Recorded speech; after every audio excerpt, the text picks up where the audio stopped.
L'empereur Constantin, son édit de tolérance en l'an 313, par cet édit, Constantin accorda aux chrétiens et à tous les autres la pleine liberté de suivre la religion de leur choix. Premier édit de ce genre dans l'histoire du monde, il alla même plus loin. Il favorisa les chrétiens par tous les moyens, les plaça au poste de responsabilité. Les ministres du culte chrétien furent exemptés des taxes et du service militaire. Il encouragea et aida la construction de l'église, fit du christianisme la religion de sa cour. En 325, il exhorta tous ses sujets à devenir chrétiens. Finalement, parce que l'aristocratie romaine persistait à adhérer aux religions païennes, l'empereur Constantin transporta sa capitale à Byzance, l'appela Constantinople et en fit une nouvelle Rome. Elle devint la capitale du nouvel empire chrétien. L'empereur Constantin et la Bible. Il commanda pour les écritures de Constantinople 50 Bibles qui devaient être préparées sous la direction de Zeb, le meilleur vélin par des artistes habiles. Il éleva 2 carrosses publics pour le transport dans des meilleurs délais jusqu'à l'empereur. Il est possible que les manuscrits du Sinaï et du Vatican aient fait partie de ce lot. Constantin et le dimanche. Il fut du jour de rencontre des chrétiens le dimanche, un jour de repos interdisant le travail ordinaire et permettant aux soldats chrétiens de fréquenter le culte dans les églises. Ce jour de repos hebdomadaire était d'une grande importance pour les esclaves.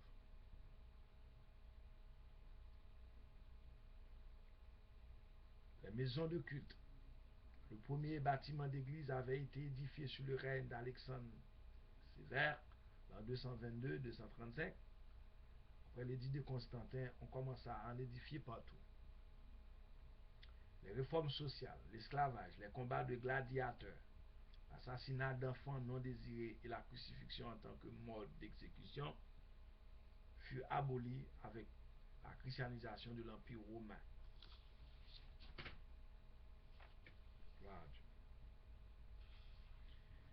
Les catacombes à Rome.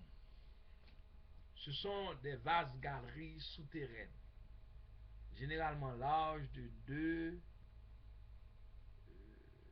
2,40 à 3 mètres et hautes de 1,20 à 1,80 mètres qui s'étendirent sur près de 900 km. Utilisés par les chrétiens comme lieu de refuge, de culte et de sépulture pendant les persécutions impériales. On a évalué le nombre de tombes chrétiennes entre 2 et 7 millions. On y a trouvé plus de 4000 inscriptions datant de la période entre Tibère et l'empereur Constantin. Les pères de l'église Polycarpe, l'an 69 à 156, il fut disciple de l'apôtre Jean et évêque de Smyrne. Dans la persécution ordonnée par l'empereur Antonin, il fut arrêté et conduit devant le gouverneur. On lui offrit la liberté s'il maudissait Jésus-Christ. S'il maudissait Jésus-Christ, il répliqua: pendant 86 ans, j'ai servi Christ et il ne m'a fait que du bien. Comment pourrais-je alors le maudire, lui mon Seigneur et mon Sauveur? On le brûla vif. Polycarpe, en 69 à 156. Un autre martyr, Ignace, l'an 67 à 110.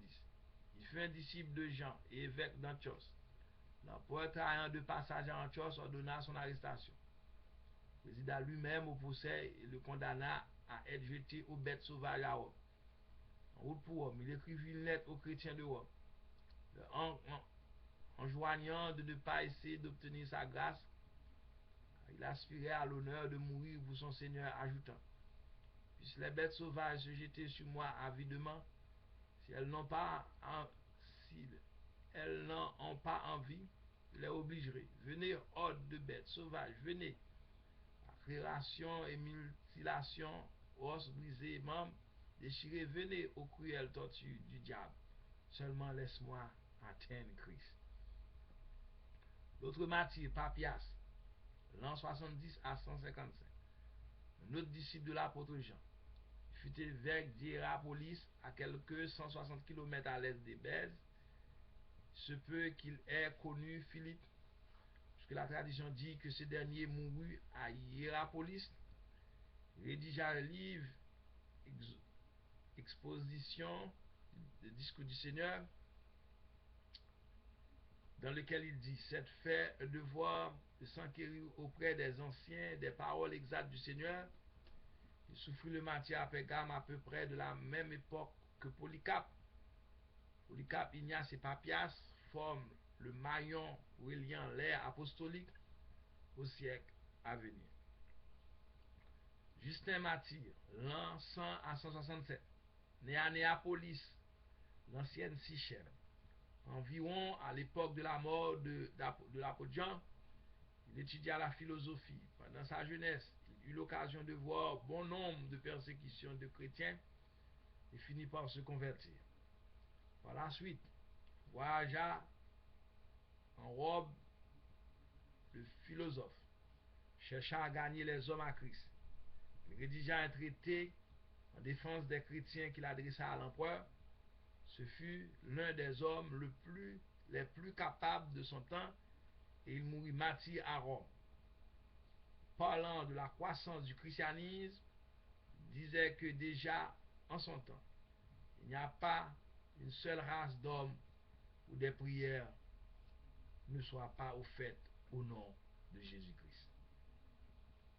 Voici comment Justin Martyr dépeint un culte chrétien primitif. Le dimanche, il y a eu une réunion de tous ceux qui vivent dans les villes et les villages. Il lit une section des mémoires des apôtres et des écrits des prophètes, tant que le temps le permet. Quand la lecture est terminée, celui qui préside fait un discours dans lequel il enjoint et exhorte à imiter ses noblesses pensées, après quoi nous nous levons tous et nous offrons une prière en commun. À la fin de la prière, comme nous l'avons décrit précédemment, il rend grâce pour le pain et le vin selon ses capacités et l'assemblée répond Amen. Puis on distribue les éléments consacrés, chacun en prend. Les diacres en apportant aux maisons des absents, les riches et ceux qui les désirent donnent alors leur contribution librement. Cette offrande est déposée auprès de celui qui préside, qui s'en sert pour pourvoir aux besoins des orphelins, des veuves, des prisonniers, des étrangers et tous ceux qui sont dans le besoin. Irénée, l'an 130 à 200, né à Smyrne, disciple de Polycarpe et de Papias, voyagea beaucoup et devint évêque de Lyon. En Gaule, il est surtout connu pour ses livres contre les gnostiques. Il mourut martyr. Voici ce qu'il écrit dans ses souvenirs de Polycarpe. Je me souviens bien du lieu où le saint Polycarpe s'asseyait et parlait. Je me souviens des discours qu'il faisait au peuple et comment il décrivait ses relations avec Jean l'apôtre et d'autres qui avaient été avec le Seigneur. Comme il récitait les paroles de Christ et les miracles qu'il avait accomplis, comment il avait reçu son enseignement et ceux qui avaient été témoins oculaires de la parole de vie et qui s'accordaient en tout point avec les Écritures. Origène, l'an 185-254, le plus grand érudit de l'Église ancienne et un grand voyageur. Il fut un auteur prolifique, employant jusqu'à 20 copies à la fois. On trouve les 2 tiers du Nouveau Testament cités dans ses écrits. Il vécut à Alexandrie, où son père Léonidas souffrit le martyre, puis plus tard en Palestine, où il mourut à la suite de l'emprisonnement et des tortures que lui infligea Décius. Voilà.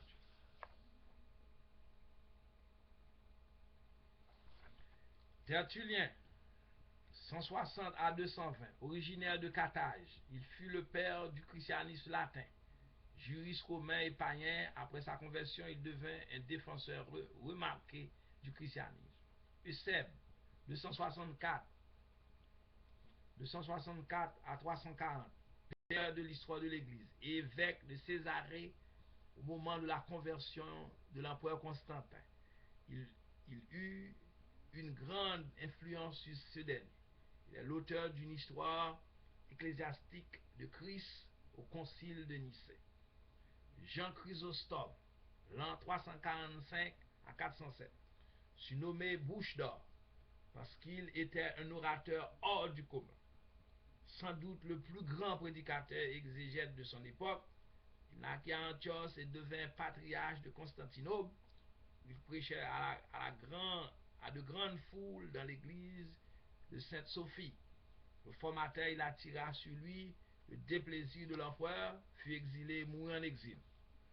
Jérôme, en 344-120, le plus cultivé des pères latins, fut instruit à Rome, puis vécut de longues années à Bethléem où il traduisit la Bible en latin, version qu'on appelle aujourd'hui la Vulgate. Augustin, l'an 354-430,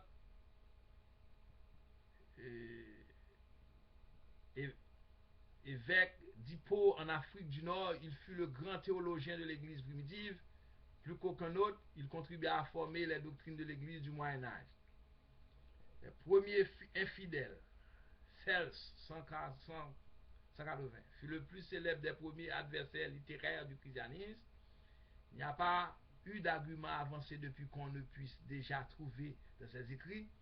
Beaucoup des idées actuelles qui se veulent modernes sont aussi vieilles que Cels. Porphyre, l'an 230 à 300, eut également une influence puissante contre le christianisme. À très bientôt pour les conciles écuméniques. Que Dieu vous bénisse.